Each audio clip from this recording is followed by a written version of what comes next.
Everybody in the world has failed. There's not a single person that hasn't failed a lot of times. The quicker you get comfortable with losing, the quicker you're gonna have a happy life. You don't wanna lose. It's not necessarily what you're trying to do, but not all losses are really losses. They're just step backs, and they're always an opportunity to learn and understand. And so I highly recommend you understand that losing is a part of life. One of the biggest mistakes that grown-ups make is trying to protect kids from losing. Losing is a part of life, and the quicker you get comfortable with it, the quicker you're gonna have a happier life. I don't like losing, but I know it's a part. And when I lose, I try to reflect on what I could have done better. Just like the sun coming up and going down, and the moon coming up and going down, you will lose, you will get bad grades, you will lose a sporting game, like you'll have a bad day, you'll lose a friend along the way. Things will happen, and that's okay, because you're strong enough to make it better. Need motivation? Watch a top 10 with Believe Nation. Hey, it's Carmichael, and I make these videos because I need them, because I want to wake up every single day and get pushed by somebody who's doing a lot more than me. And in watching their videos, it inspires me to be bolder, to have more courage, and to go chase down the life of my dreams. And I hope it does the same for you. So today, let's learn from one of the best, Gary Vaynerchuk, and my take on his top 10 rules of success. Enjoy. Rule number 2 is build your personal brand. What's really fascinating about this industry, and I have many friends in it, is when trying to grow the business, most of the DNA in this room is sales DNA. It's not brand DNA. You're not marketing, you're selling. It's why Google does so well. It's why so many people here feel comfortable allocating money to Google AdWords, because it's transactional. Somebody types something in, you spend dollars on it, you go to the top, you see and feel the ROI very quickly. I understand it. I love selling stuff. It's very easy to understand. It's very easy to invest in. What's impossibly difficult to invest in is brand. It's hard. Why am I wearing these? Because of brand. Nobody knocked on my door and said, do you want to buy these Nikes? I didn't type in Nike into it, and this is brand. This little swoosh is worth $1 trillion, $1 trillion. And so I think about that because it's easier to understand with Nike, but it's harder for a lot of people in this room to think about it from their business lens. Though we see it, many of you know, many of you have your faces on billboards and ads and newspapers and things of that nature. I believe in all that. I just don't believe in overpaying for yesterday and not investing in today. Like whatever you did to get here was about attention. Whether it was shaking hands and having friends and working the local thing, whether word of mouth is just attention. You did something for Craig, he liked it enough, and when Sally asked him, he referred. It's all just the same game. The problem is, and the thing that I have had an enormous amount of passion on is if attention is the asset that grows everything, that creates the result, why aren't people interested in investing the 20 hours that it would take to understand the current space of attention? Like, I just don't understand why you wouldn't see through the curiosity and spend 5 hours to understand why a TikTok video might actually lead to a customer. I don't understand why you would say no. Let me rephrase, I very much understand why you say no. You say no because you positioned it in your head as something else. You've positioned it as the thing that your kids spend all their time on, right? But what you don't do is the homework that makes you understand that over the last 18 months, the growth of 35 to 55-year-olds on TikTok is so extraordinary. We haven't seen growth of consumption like that since 2011 Facebook. All of a sudden, if you understand that truth, it at least leads to the curiosity. What excites me about that is because I've been making content about TikTok for 2.5 years, I already have dozens of emails from lawyers, contractors, a cement provider hit me up last week that he landed a big contract from a TikTok. Do you know how insane it sounds to even say that a cement provider landed a 6-figure contract from a TikTok? Even for me, as progressive and curious And in it, as I am, I understand how far-fetched that may feel, but it's a reality. And this isn't a talk to say everybody run out and go make TikToks. This is a talk of, are you challenging yourself to do branding work? Because it's the singular thing that grows anything. Branding is the singular thing that grows anything. And I believe if you can make the shift to understanding that you need to be in the marketing and brand business, it's the only thing that can substantially double, triple, 10x a business. It's real. It's what happens. It happens at every business. It's happened for the last 20 years as we've lived through the internet revolution. Rule number 3 is leverage AI. What excites you the most about artificial intelligence? That it's going to allow people to spend more time on more meaningful, critical things, day-to-day tasks. We've had a ton of focus on what jobs will it eliminate. Yeah. I'm more interested in what jobs are they going to create. I think it's going to impact the world greatly, just like the internet did, just like the automobile did, just like the airplane did, just like the radio did, just like the printing press did, just like the telephone did, the cell phone. Big technologies impact the world and they create tons of great things and create new challenges, and I think humans are up for the task. But there is something about the AI that all seems obvious it's going this way, and there's some macro counter thing. Like, will we become more human because of it? You know, it's like, you see where I'm going? Like, we'll have more time to be focusing on our EQ skills with each other, because the IQ is being, like, school is a disaster. I was mad that they were doing it for the last 20 years with the internet. Now we have AI. Like, read Lord of the Flies and give me critical thinking about it. And like, there's the answers. Yeah. Probably better than what the teacher thinks is the answer. Then it becomes a game of like, ChatGPT, overlay Lord of the Flies with Goonies, with On My Block from Netflix, in the voice of Will Smith. Like, this becomes like, I mean, I might just sit in my room and just do queries. I've wasted so many hours. Yeah. It's not waste. No, I actually think it's the reverse. You're honing your skills. Rule number 4 is be kind. Why is kindness so important to you? Well, because at 47, it's clear to me that that's an equal variable to work ethic that's brought me to the place that I'm at. And the thing that I watch and admire in others who are in similar places. I think there's an incredibly disgusting concept in society that says nice guys finish last. I think it's an awful thing. As a matter of fact, I really need to make a hoodie and start rocking it that says nice guys finish first, because I really believe that. Because I think it's, what are you judging? Like, cool, you made $83 million in the bank and you die and 9 people show up to your funeral. Was like that good? I would argue it's not. And so, you know, when I wrote Crush It, what was obvious to me at that point was the internet had a huge opportunity. Influencers were gonna be big. People laughed at that concept. That work ethic was a requirement, you know? I was 34, all I knew was my dad and myself worked our faces off to like build the American dream. And that finding something you liked would make it not feel like work, which would eliminate the anxiety of the work. At 47, when I write 12 and a half, I've now built a 2,000 person global company. I know why it's working. I know why it's undisputably gonna disrupt the marketing industry. It's because people wanna be here forever. I looked back at Wine Library and be like, wait a minute, that's the same thing that happened there, actually. And then I just think about like my life and then also I think about the hundreds of companies I've invested in, the ones that have worked, the ones that haven't, the thousands of companies I've consulted, the ones that work, the ones that I don't. And, you know, I think, again, back to the way this podcast started, if you started it with like, Gary, nice guys finish first, like what are people missing? Or if you went the other way and said, hey, Gary, you really hate the nice guys finish last. What are people missing? It's similar to the hustle conversation, the work ethic conversation.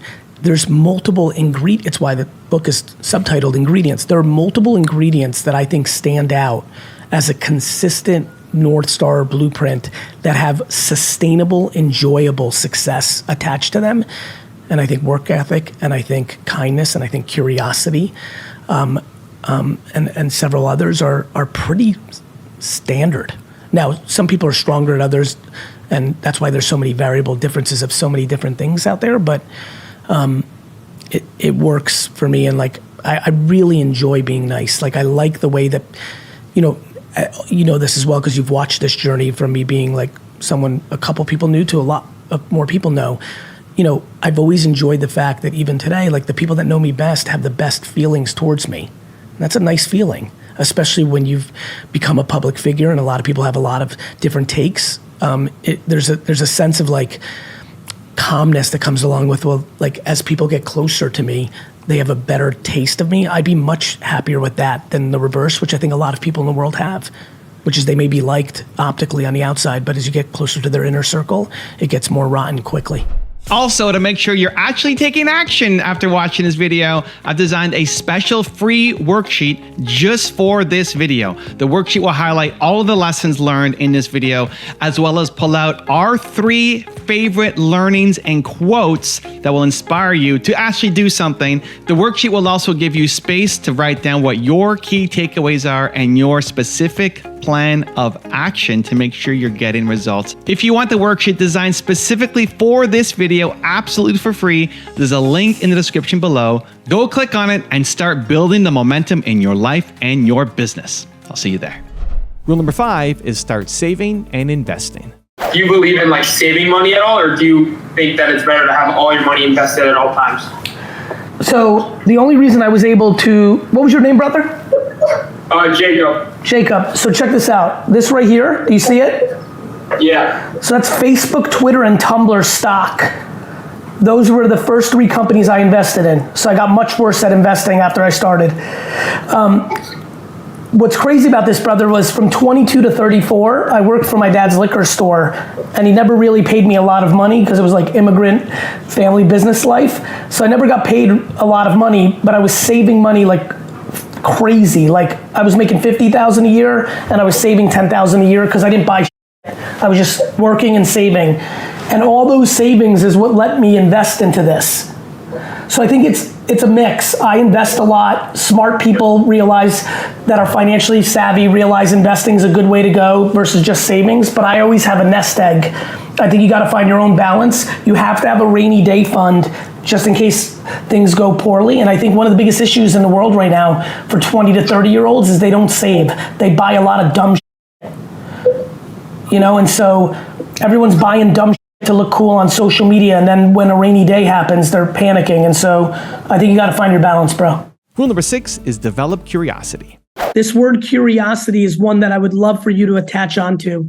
The curious crane, which is a bird in my world, is a very important character. Amanda's right. Curiosity has been essential in my happiness. Why does it work like that? Why? Trying different things. Some of you, if you were asked, do you play soccer? Actually, watch this. How many of you here like soccer? Raise your hand. How many people here have never played soccer or played very little soccer? Raise your hands. So for the people that just raised their hands, maybe you do love soccer, but you haven't played yet. And instead of being scared or timid or just not even considering it, doing that for everything, the piano, the violin, basketball, cooking, drawing, painting, singing, karate, all these things in the world that you could be doing if you stay curious and say maybe instead of no. So many of you say no to things already. How many of you have been asked to do something with a friend, but because you were scared or you didn't like it, you said no? Raise your hand.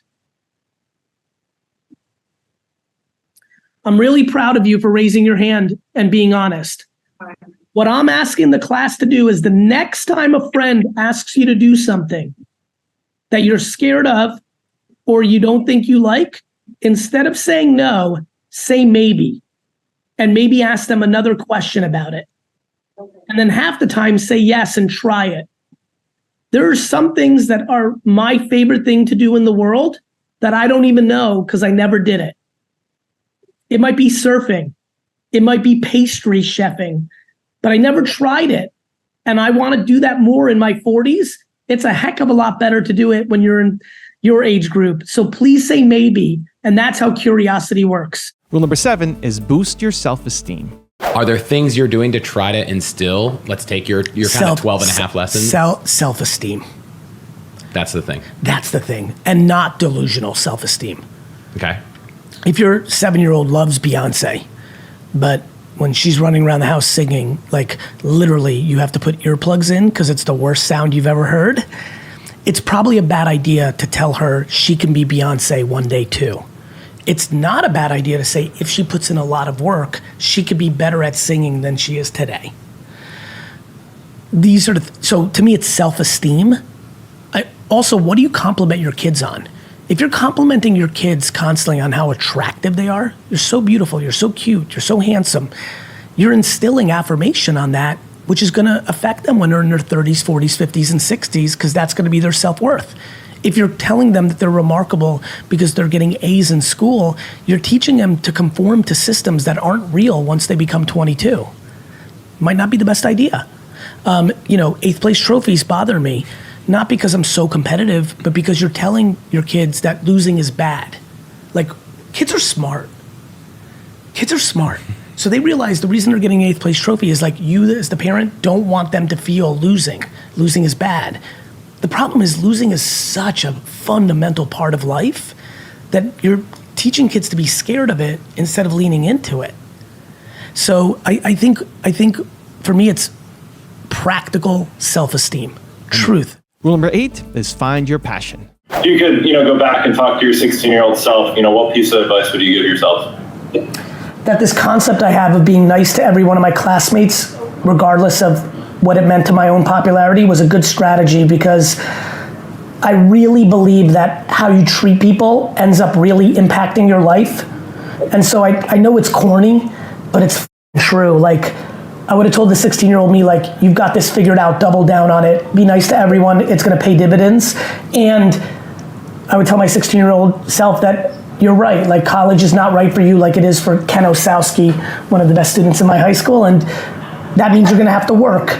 And that means you're gonna have to work a lot to make your way through the world, and you can either figure out academics or you can figure out work ethic and following your natural talents. And I did the latter and it worked out for me. But a lot of, one thing I caution everyone here, unlike when I was your age, entrepreneurship is cool now, right?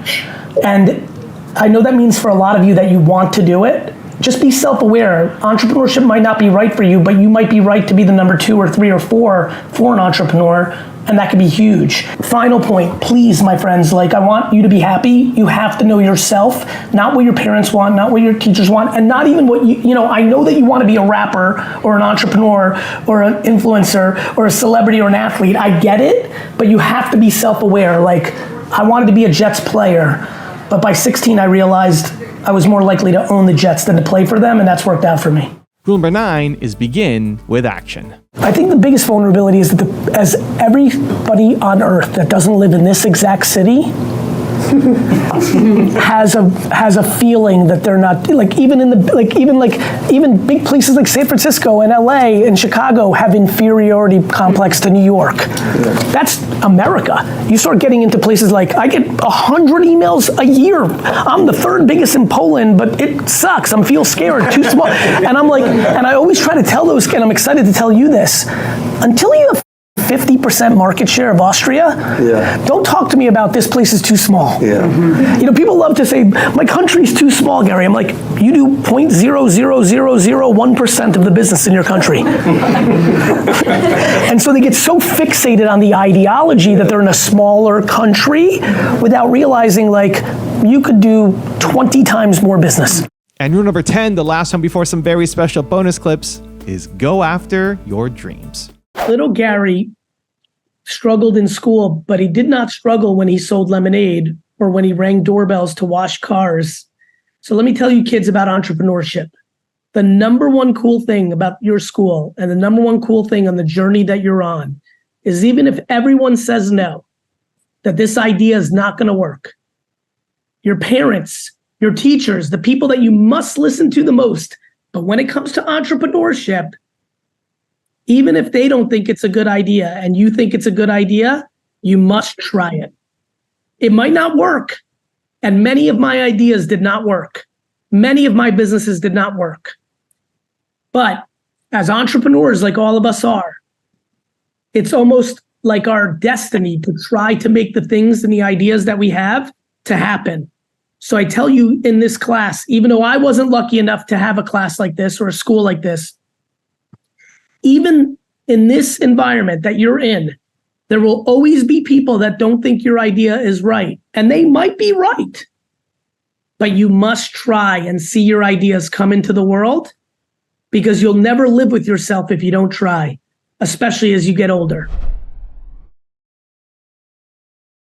I couldn't recommend all of you becoming friends with all of you more.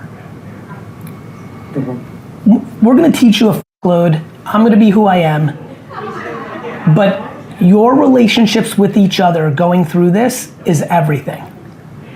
All of you are gonna be so far ahead in the world of business and marketing, because you're coming up Vayner at a time where Vayner's like Apple in 1986. Like, you're on it. You're at Facebook in 2010. You're like at Tesla at 12. Like, you know, those are much bigger companies than we will ever be, but we are disrupting and are historically correct about advertising. There are literally people on this call right now who in 21 years are gonna be the CMO of Coca-Cola.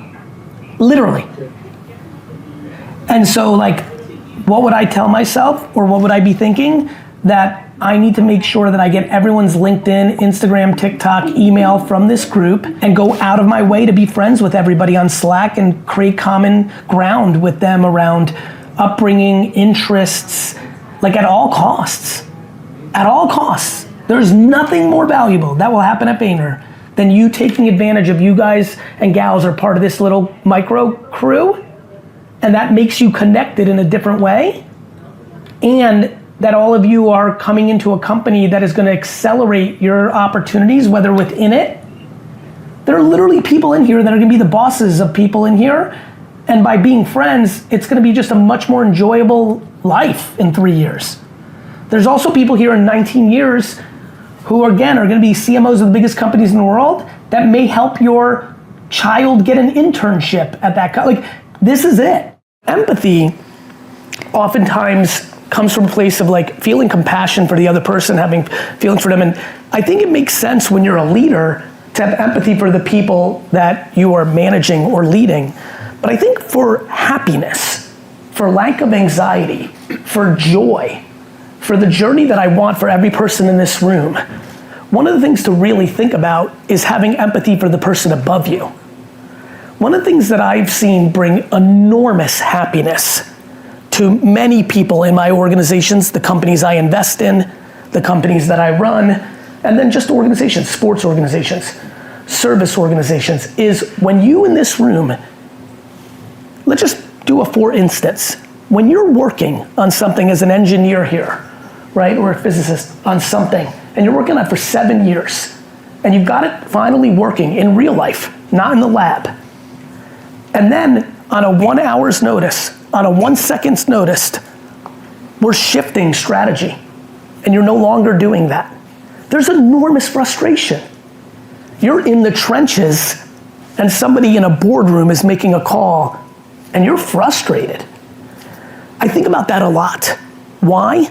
Because I think that's the exact moment where if the people in this room deployed empathy to the people above them.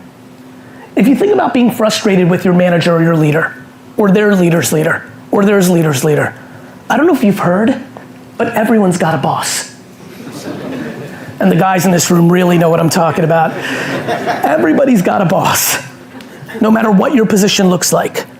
And so I think about, you know, when I come to a talk, whether the room is this way, that way, left, right, business, startup, entrepreneurs, high schools, military, like, it's all the same thing for me up here right this second. Can I say one thing that one person in this room has not heard in that way that makes them actually act on it to make their life better? Period.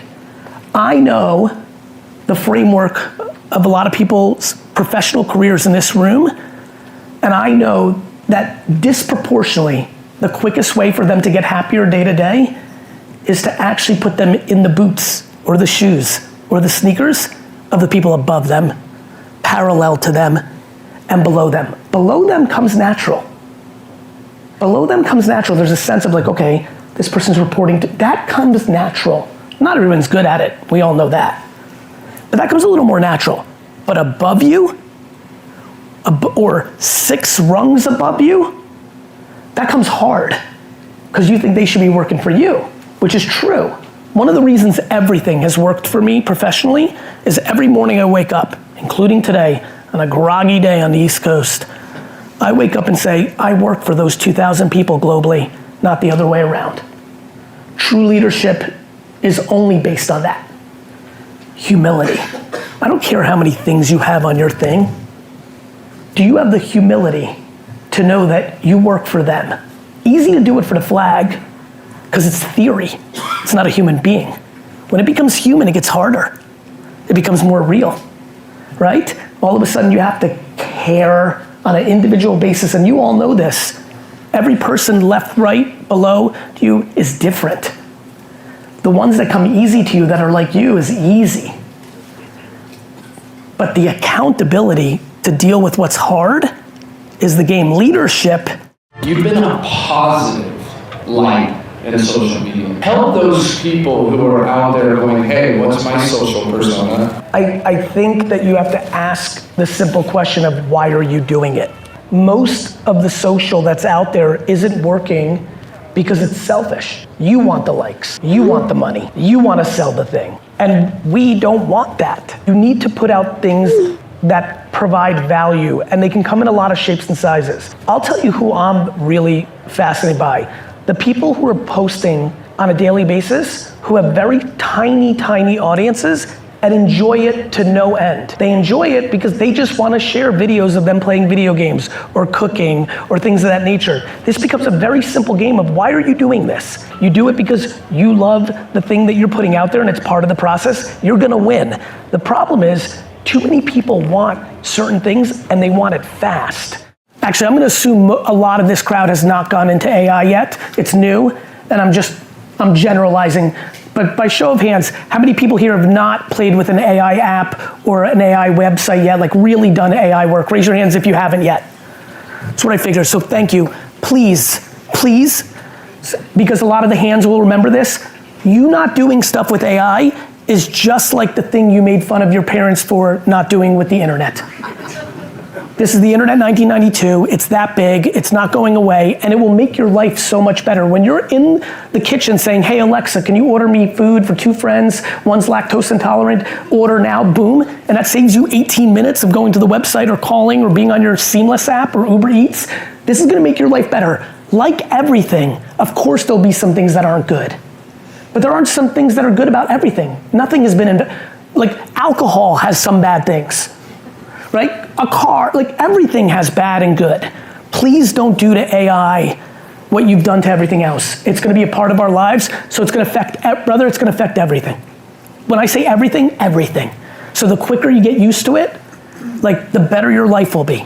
Period, end of story. How do you stay motivated in a landscape that's yelling at you and pointing fingers? How do you get up every morning and kind of get back on the horse? Because I have no attachment to the validation and or the tearing down. See, one of the great things when you don't believe in your own headlines is you don't believe in the trolling either. When you are actually in a state of doing things for yourself and what makes you happy, not the addiction of the validation of the likes or the treachery of being torn down, you're in a much better place. I'm motivated because I'm detached. All right, a stoic line to end on. I don't know if I believe you that you're detached. Well, I think that's only because you don't know me. Yeah. You know, and which I respect. It's one of the reasons I judge no one. I don't know them. It's been the biggest thing of like, to your point, like how does one sustain when there's so much going on? It's, you know, for me, it's that whole validation or detachment. It's kind of like my sports teams. I love the process of a team winning a championship. Yeah. But once they do, I'm like out. And so like when the Yankees and the Rangers won their championships, I stopped cheering for them. And I never understood it when I was a kid, but as I've gotten older, I'm like, I like the process. Mm-hmm. You know, like the process is fun for me. The wins and the losses you need to feel. Yeah, I like the trying more than like the outcome. Well, Where do you think we should be finding employees? We're talking about marketing. We're talking about social media. Where's the best spot to find our avatar of the perfect employees? And usually that's technicians. What's interesting about this is that they both play in the same game of the creative is the variable, right? So the attention arbitrage, whether you want to be the mayor of your town or get more employees or get more customers, that game is very simple. It's called the 7 leading social networks. What is more difficult, which is why there's still a huge variable, is the skill set to make the content that gets people to do it. The reason I like podcasting is because you become the home of information. So if you were to start a podcast that's talking overall about service businesses or short-term financial arbitrage or whatever it might be, you have a hub that you keep feeding from. What's really cool about having a podcast is you start chopping the clips, you run ads. I will tell you that for everybody again, here's a really good nuanced one. Facebook groups is a very good place to go. Tommy, like Facebook groups, you can keep the mic with him just in case we add on. Facebook groups is a good place. But my intuition, brother, is that it's not about you spending more money on the mix to get lead employees or these partners. It's about the creative. The creative is always the variable of success. If you're super ugly dude with no cash and you go to the bar and you ask 900 times for a date, your ratio is not as good. The creative wasn't as good. You took 900 at bats. The creative is the variable. Your pictures and videos and words and copy. I think you take a photo of yourself with those shorts and you just win. I think so too. But I think what if we were partners and you're like, all right, tough guy, you bought into my company, we're partners, I expect results. I would test 1,000 different video and picture messages against persuading. Think about this. You said something very smart. Soon the stimulus checks, because I laughed when you said they're all out there. Nobody's out there. They're getting paid so much to stay home, they're not out there. Soon they'll be out there in a real way. If you make a picture that the video starts with, hey, did you used to work in the hotel business? You're perfect for us. That's gonna work on people that worked in the hotel business. If you make that same, me and D-Rock, when I do, we'll sit down, I'm like, hey, Detroit, blah, blah, blah. And then we run ads to Detroit. And then people that see it are like, I'm from Detroit. No, you need to do that same version. It's the creative in the places that you're attacking. What's amazing about digital that's different than print and outdoor and radio is you get so many more creative at-bats because you can run ads, $80 ad against, hey, hotel employees, and if you don't like the early math, it scales, you kill it. But if you hit something, you spend $800,000 on it. In the same way that you're like, I don't need new business, I need employees, my brain went to a different version of that, which is like, you need more creative. If you were able to go back to 20-year-old Gary, what are you telling him? One piece of advice with his entrepreneurial career. And this is going to be a tough one because I was so extreme in this direction, so this may not help you, but it might in the direct, but it might help you in the macro. It's okay to take a Saturday off. I was 110% work. Okay. And I do believe that balance is best. And in hindsight, a few vacation days, a few Saturdays, a few ball games, just like doing besides working, being 20 again. Being 20. Yeah. Some 20-year-olds, it's like, hey, you need to start building your discipline and work ethic. Yeah. Other 20-year-olds, it's like, hey, don't put too much pressure on yourself. Yeah. Number one. So like, look, it's all great to like take advantage of your youth. A lot of kids that are overly soft and overly like not starting to do things that are inconvenient wake up at 30 and are struggling too. So like, the best thing I can tell a 20-year-old who's a little too chill, if you actually believe even for you are, find something to be disciplined about. That might be the gym, that might be school. Just one thing to get you into being tolerant of inconvenience. Too many people just want everything to be easy. And the ultimate comfort is not finding ways to be comfortable. The ultimate comfort is to know that you are comfortable in any adversity. I think the most important thing to teach is the elimination of fear. I think fear is the biggest poison to children. I think parents use fear on children to make them do what they want. And so I do think critical thinking is incredibly important, but I think if you were able to build self-esteem, confidence, and if you're able to have your child not be scared to fail, then you will have a very happy child. You have to understand, life is too complex to think there's a right answer. People think they're gonna make the right decision. You have no idea how it's gonna work out. You just don't know. You really don't know. And so for all of us, whether it's university or having children or moving, once you make a decision, you can't dwell on that decision anymore. You have no idea how that would have changed your life. Everything in your life is different forever. And we should look at it optimistically, not pessimistically. How to effectively get senior clients to understand the importance and also the attention on social. Senior clients really want to talk business, not marketing.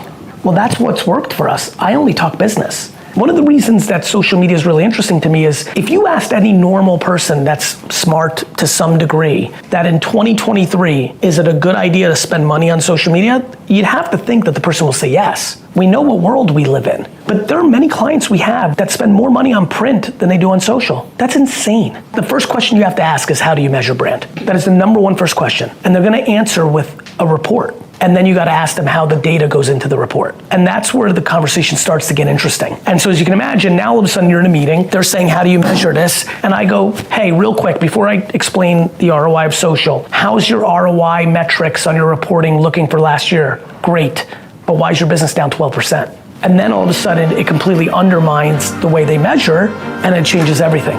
For me, my employees are my family. I think we have audacity at the ownership level, at the leadership level. The way I think about getting team members on board is by caring more about their needs than mine. The way I do it is through empathy and compassion and putting myself in their shoes and asking why would they want to be on board. I reverse engineer their emotional graph, and then on an individual basis, I try to understand where they are on their journey. Sometimes kids come into my company and the first time I sit down with them, they say to me, one day I'm gonna run this whole company. And I'm thrilled. I'm like, please, I'm getting old, you know? That same employee 5 years later sometimes walks into my office and says, I need more work-life balance. Because now they fell in love and they're starting a different chapter of their life. And I love that. I don't judge them for not wanting to work 14 hours a day anymore. I respect that that's their interest. I think it's a leader's obligation to reverse engineer the wants and needs of the people on their team, not only philosophically, but in reality on a day-to-day basis. And I think that's a very, very hard thing to do, but I think it's required to build something big.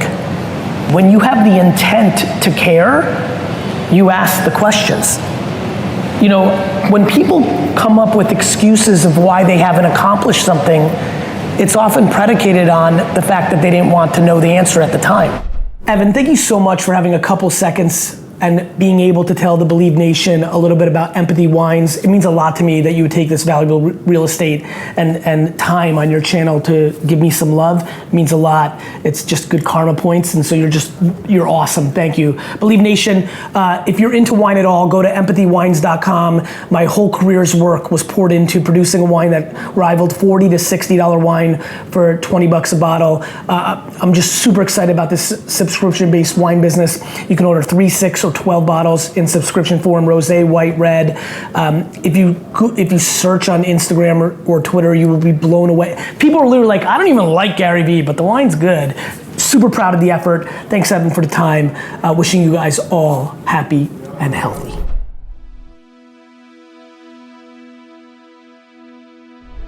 Because you made it this far in a video, I want to celebrate you. Most people start and don't finish. Most people never actually follow through. Most people say they want something, but they don't ever do the work to actually get it. But you are different. You are special. Believe Nation, you made it here all the way to the end, and I love you. So as a special celebration, if you put a hashtag Believe down in the comments below on this video, I will showcase you and celebrate you somewhere on the screen in a future video because you are awesome. For 10 more amazing rules from Tom Bilyeu, check the video right there next to me. I think you'll love it.